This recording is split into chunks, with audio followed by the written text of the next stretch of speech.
Hello, everybody. Welcome back to my little corner of the YouTube universe. I'm Dave. I hope you're having a great day. It's the 4th of July weekend. I hope you're having a great time with family, friends, and celebrating the nation's 250th birthday. As far as me, I'm doing great. I'm got something real cool to show you to go along with the patriotic theme of the weekend. But as some of you know, I've said it before on my channel, grew up as a Navy brat. Both my parents joined the Navy in the 1963, I think it was. And my parents met in the Navy, they got married, and my mom stayed in for a little bit longer, but my sister came along a few months later. She left the Navy, but my dad stayed in for 20 years until 1983. So I grew up, first 15 years of my life, I traveled from naval base to naval base and really enjoyed the time there. But what I got today is something that celebrates the naval history. Something I found on eBay not too long ago, and I'm starting to build. It's a vintage set of US Naval Victories. This set was put out in 1954 by Bowman. Since they were losing the baseball card battle with Topps, they needed something to try to get in the minds and get the nickels of American kids, and they decided to go outside the diamond and do a military themed set. And that time the Korean War had just ended. The Cold War with the Soviet Union was heating up, and they figured this was a good opportunity to cash in on the patriotism that was going through the nation at the time, and pop culture. Kids were getting away from cowboys and Indians and going toward military theme, playing soldier and everything like that. And this is like I said, it's 1948 Bowman. It's titled U.S. Naval Victories. It's a 48 card set and it tracks the naval dominance from the Revolutionary War to the Cold War to the Korean conflict. Cards are about the same size as the 54 Bowman baseball cards. They're just a hair smaller than that. They measure 1 5/8 by 2 9/16. And they all have a real cool picture illustration on the front. And on the back, it has a little history lesson for the period that they're celebrating. So let's look at some of the cards. I got, I think, eight of them here. Start my set off, and won't try to get them all. They're pretty cheap. I mean, I getting these for under $10, usually $5 a piece, depending on condition. But first card is card number 1. It's called the Bonhomme and the Serapis.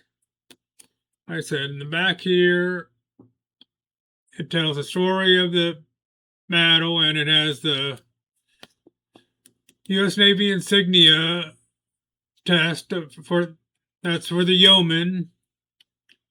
And I'll just read the first one to give you an idea how they go. It goes, the defeat of the English frigate Serapis by Captain John Paul Jones, September 23rd, 1779, startled the nations of the world.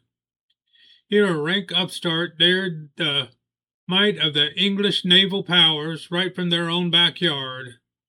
Battling off the eastern coast of England, the Serapis was a new ship, while the slower Bonhomme was a partially rebuilt old tub with cast-off guns. Lashing the ships together, Jones elected to fight a better ship close-handed. The battle was terrific. Men lay slaughtered from scupper to scupper, buried in the burning rigging, the Serapis lost. So, I'm not a good reader, live reader, but let's see. Next card we have is card number 6. It's a Spanish fleet destroyed.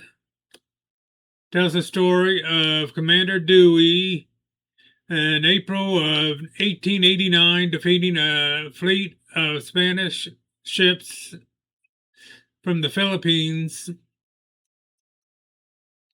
And for the insignia, we got the gun. What is the gunner's mate? Yeah.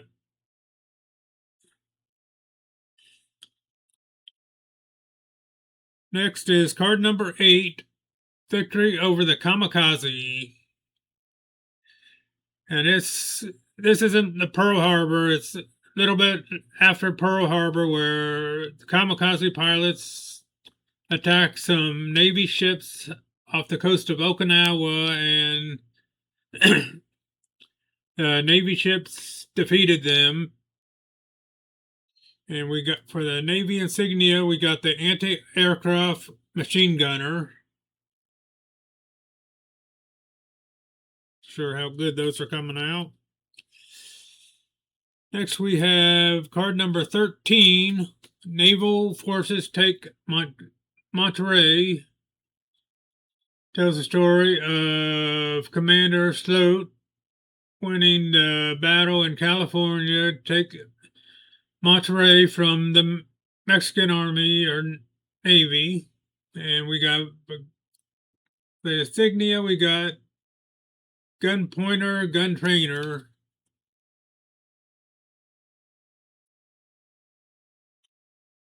Next, we have card number 14, titled Full Speed Ahead. This is about Admiral Farragut, and when he was during the Civil War, he was attacking the Mobile Bay, and they were from the Southern Confederates, and he gave the famous order, damn the torpedoes, full speed ahead, and he ended up winning the Battle of Mobile Bay. And we got a insignia for the mine warfare.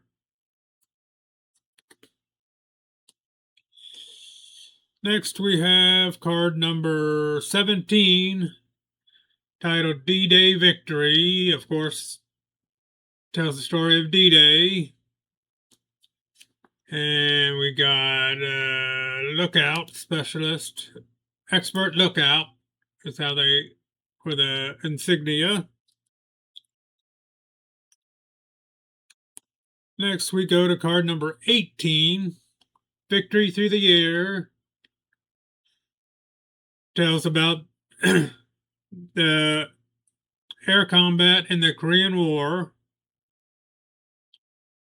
And we got Aviation and Electronics Man as the insignia in the back.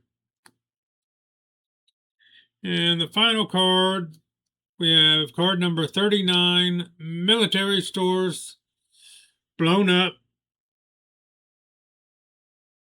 Tells the story it's in the Civil War again, with blowing up stores for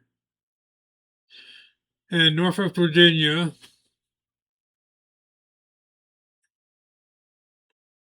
And we have the Aviation Boatsman as the insignia there.